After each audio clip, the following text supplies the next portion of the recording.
বন্ধুরা আজকে চলে এসেছি একটা নতুন রেসিপি নিয়ে। সেটা হচ্ছে গিয়ে চিকেন বিরিয়ানি। তোমাদের সবাইকে প্রথম থেকেই দেখাবো কিভাবে কি করব, কি বানাবো, আজকের কোথায় কতটা পরিমাণ কি দিতে হবে সবটাই দেখাবো। তা প্রথমে চলে আসি, প্রথমে যে জিনিসগুলো প্রয়োজন সেগুলো দেখাচ্ছি। প্রথমে চিকেন নিতে হবে। আমি নিয়ে নিয়েছি 700 গ্রাম চিকেন, 7 পিস করেছি। 700 চিকেন মোটামুটি বড় বড় পিস, দেখতেই পাচ্ছ বন্ধুরা। এই দেখো এরকম সাইজের মোটামুটি পিস নিতে হবে একটা একটা। আর এর মধ্যে হালকা হালকা করে কেটে কেটে দিতে হবে পিসগুলোতে। দিয়ে ওর মধ্যে নুন, লঙ্কার গুঁড়ো আর হলুদ মাখিয়ে কিছুক্ষণ রেখে দিতে হবে, একটু ভিনেগার দিয়ে। হয়ে গেল। তারপর নিতে হবে পেঁয়াজগুলো এরকমভাবে কুচো করে দিতে হবে। তারপর নিতে হবে আদা রসুন আর একটু শুকনো লঙ্কা দিয়ে পেস্ট কিছুটা পরিমাণ। আর লাগবে বন্ধুরা কসুরি মেথি, দেখতে পাচ্ছ দোকানে খুব কম দামেই কিনতে পাওয়া যায় কসুরি মেথি। আর সাথে লাগবে হচ্ছে কেওড়া জল আর গোলাপ জল আর মিঠা আতর, দেখতেই পাচ্ছ এই মিঠা আতর লাগবে। আর কিছুটা লাগবে ধনে পাতা। তার সাথে লাগবে হচ্ছে কি একটা রেড চিলি পাউডার। আর এই চাল দেরাদুন রাইস, একদম 6 থেকে 7 জনের জন্য 700-800 গ্রাম চালে হয়ে যাবে মোটামুটি। তাহলে চলে আসো, দেখা যাক তারপরে কি করব। আমরা চালটাকে খুলে একটা ডিশের মধ্যে ঢেলে দিলাম। দিয়ে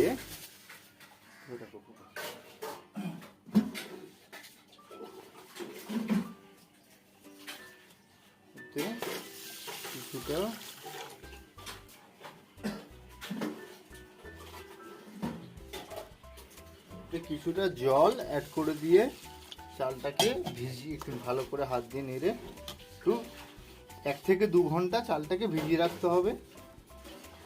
চালটা হয়ে গেল আমার জল দেওয়া। তারপরে আমি চালটাকে সাইড করে দিলাম। এবারে কাজ হচ্ছে কি, যে মাংসটা আমি হলুদ নুন আর লঙ্কার গুঁড়ো দিয়ে মাখিয়ে রেখেছিলাম সেটাকে তেল দিয়ে ভালো করে কড়ার মধ্যে তেল দিয়ে ফ্রাই করে নিতে হবে। তোমরা দেখছো কেএসজি বয় আর আমার নাম সঞ্জীব অধিকারী। তা চলে আসো, তারপরে কি করতে হবে সেটা দেখাই। তারপরে করতে হবে কি, চিকেনটাকে ফ্রাই করতে হবে। তা প্রথমে গ্যাসটা জ্বালিয়ে নিলাম, তার মধ্যে দিয়ে দিলাম সাদা তেল। তেলটা একটু বেশি পরিমাণ লাগে, তা আপাতত ফ্রাই করার মতন তেল দিলাম, পরে আমি আবার তেল দিয়ে আরো পুরো ইয়েটা করব।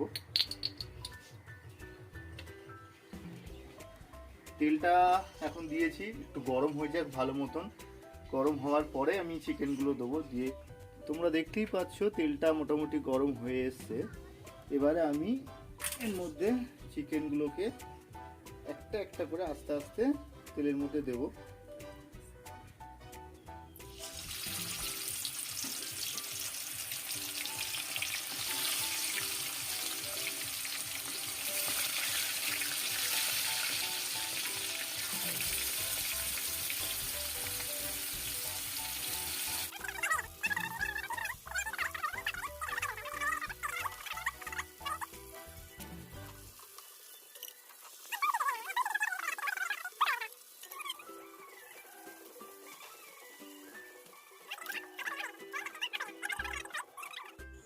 আচ্ছা, এরপর যেটা লাগবে সেটা হচ্ছে কি গোটা বিরিয়ানি মশলা, যেটাকে এই যে গোটা এগুলোকে আমরা আগে একটুখানি ভেঙে নেবো।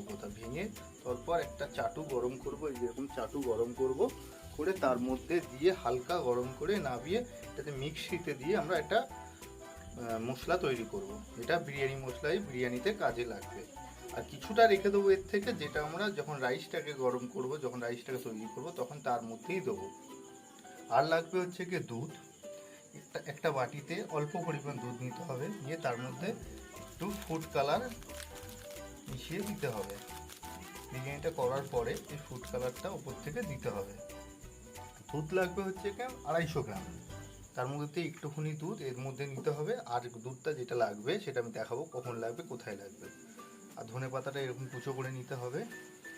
তারপরে আমরা কি করব, যে কুচো করা যে পেঁয়াজগুলো ছিল এই গ্যাসটা আমার আগে থেকেই জ্বালানো ছিল, তেলটা গরম করছিলাম, তেলটা গরম হয়েও গেছে। এবার তার মধ্যে আমি এই কুচো করা পেঁয়াজগুলো দিয়ে দেবো।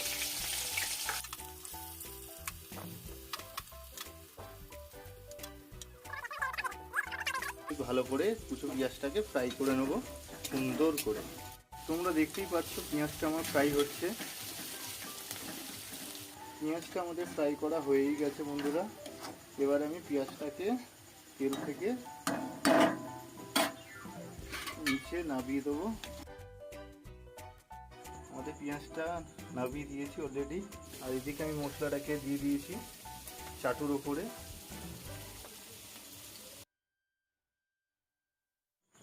একটা প্রেসার কুকারের মধ্যে আমি আমার পরিমাণ মতন ডিম আর আলু নিয়ে নিয়েছি। একটা মিডিয়াম সাইজ আলুকে 2 পিস করে করেছি। তোমরা যেরকম ঠিক মনে করবে সেরকমভাবে করবে। তার মধ্যে আমি পরিমাণ মতন জল দিয়ে দিলাম, দিয়ে তার সাথে একটু ফুড কালার অ্যাড করে দিলাম, তার সাথে একটুখানি কেওড়া ওয়াটার আর রোজ ওয়াটার একটু দিয়ে দিলাম, আর দিলাম আর তার সাথে দিলাম আমি আমার বেটে রাখা আদা রসুন পেস্ট একটুখানি হয়ে গেল। আর দেবো ওর মধ্যে পরিমাণ মতো নুন, পরিমাণ মতো নুন দিলাম। পরিমাণ মতো নুন, এর সাথে আমি অ্যাড করব একটু বিরিয়ানি মশলা। গ্যাসের উপরে বসিয়ে দিলাম, 3টে সিটি দেবো। 3টে সিটি দিয়ে দেওয়ার পরে আমি গ্যাস থেকে প্রেসার কুকারটাকে নামিয়ে নিয়ে ওর থেকে ডিম আলুটাকে বের করে দেবো। এটাকে কিছুটা মেখে রেখেছি, যেন এটা পরে হাঁড়ির উপরে দিয়ে ঢাকনা সিল করতে হবে যাতে হাওয়া লিক না করে ভেতর থেকে। করেছিলাম প্রেসার কুকারে দিয়ে সেই আলুগুলোকে আমি হালকা ফ্রাই করে নেব। আলুটাকে হালকা হালকা নেড়ে নিতে হবে তেলে দেওয়ার পরে। জল দিয়ে আমি হাঁড়ি বসিয়ে দিয়েছি। তার মধ্যে দিতে কি হবে, এর মধ্যে দিতে হবে পরিমাণ মতো নুন,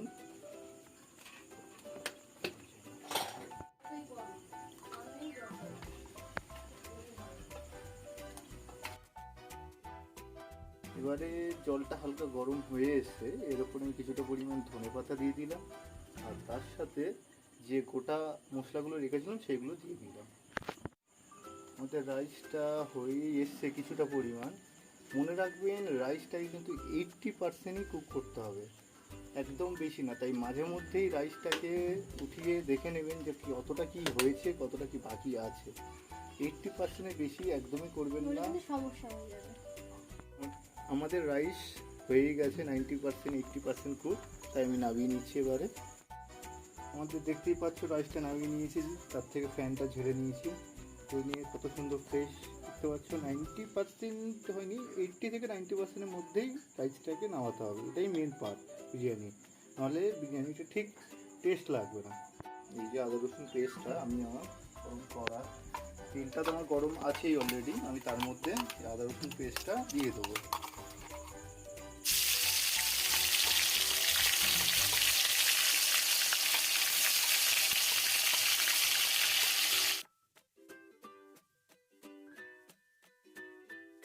তারপর দিলাম এর মধ্যে কিছুটা পরিমাণ রেড চিলি পাউডার,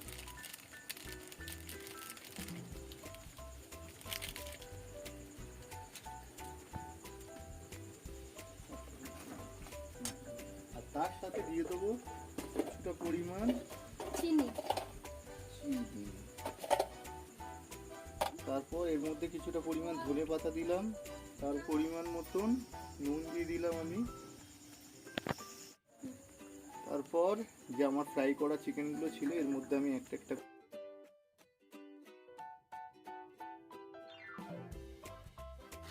দেখতেই পাচ্ছি চিকেনটা কি সুন্দর একটা কালার নিয়ে হয়েই এসছে আমার চিকেনটা।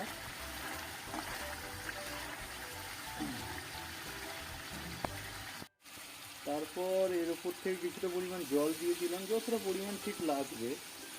ব্যাস চিকেনটা হয়েই এসছে রেডি। এবার আমরা চিকেনটাকে নামিয়ে নেবো। গ্যাসের ফ্লেমটাকে আস্তে করে অফ করে দিয়ে নামিয়ে নেব। এবারে আমরা চিকেনটাকে নামিয়ে নিচ্ছি। এবারে বিরিয়ানির মেন পার্ট, যেটা বিরিয়ানিতে মেন করতে হয়, সেটাই হচ্ছে কি যে একটার পর একটা ধাপ সাজাতে হয় এবং বিরিয়ানির মধ্যে যেসব মশলা যেসব জিনিস দিতে হয় সেগুলোই মেন। এবার দেখাবো তোমাদের সবাইকে। তা প্রথমে আমি যে মাংসটা রেডি করে রেখেছিলাম সেই মাংসটা দিয়ে দিলাম।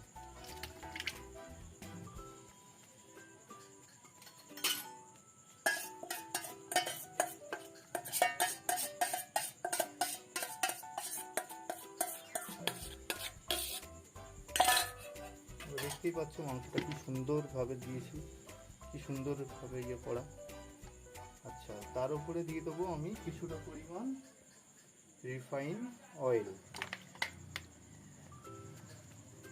হাঁড়ির চারদিক ধরে রিফাইন অয়েলটা দেবো।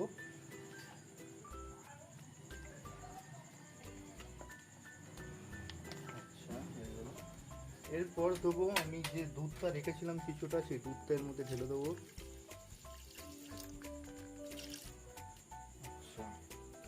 এরপর আমি কিছুটা পেঁয়াজ যে ভেজে রেখেছিলাম, ফ্রাই করা পেঁয়াজগুলোকে দিয়ে দেওয়া হবে। সেই পেঁয়াজ আমি এর মধ্যে দিয়ে দিলাম।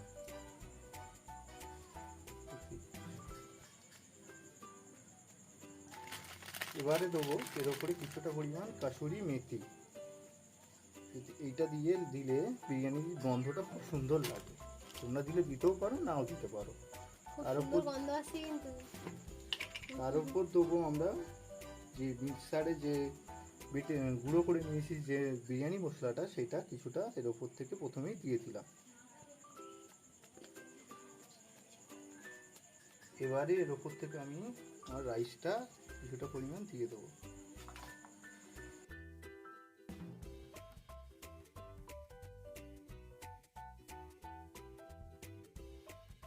দেবো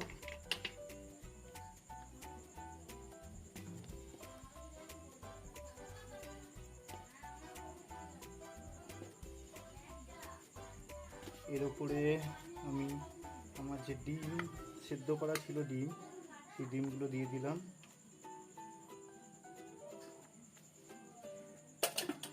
তার উপর আলুগুলো দিয়ে দিলাম।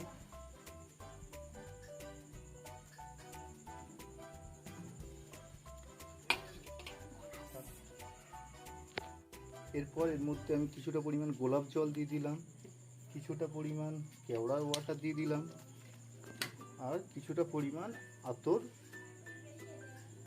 দিলাম। তারপর আমার যে রাইসটা রয়েছে নিচে, সেই রাইসটা পুরোটাই এর মধ্যে ঢেলে দিলাম।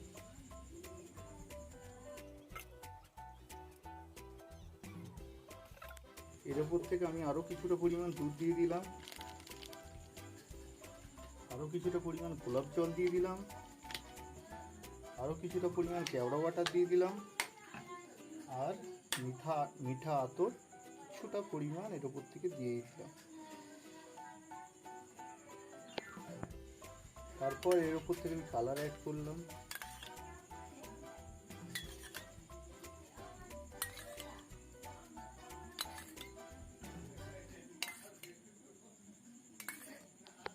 এর উপর থেকে আমি কিছুটা পরিমাণ ফের বিরিয়ানি মশলা দিয়ে দিলাম।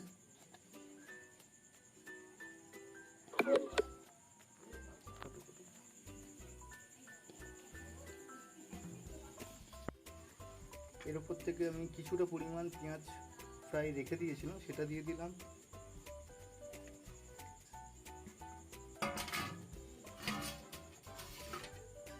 তারপর কিছুটা ধনেপাতা কাটা রাখাই ছিল আমার আগে থেকে, সেটা আমি দিয়ে দিলাম এর উপর থেকে। তারপর আমরা বিরিয়ানিটাকে সিল করে দেবো। এই হয়ে গেল। এবার এটাকে আমরা হিটে বসাবো, 10 থেকে 15 মিনিট হিট দেবো ভালোভাবে। হিট দেওয়ার পর নামাবো, নামিয়ে তোমাদেরকে দেখাবো কেমন হয়েছে।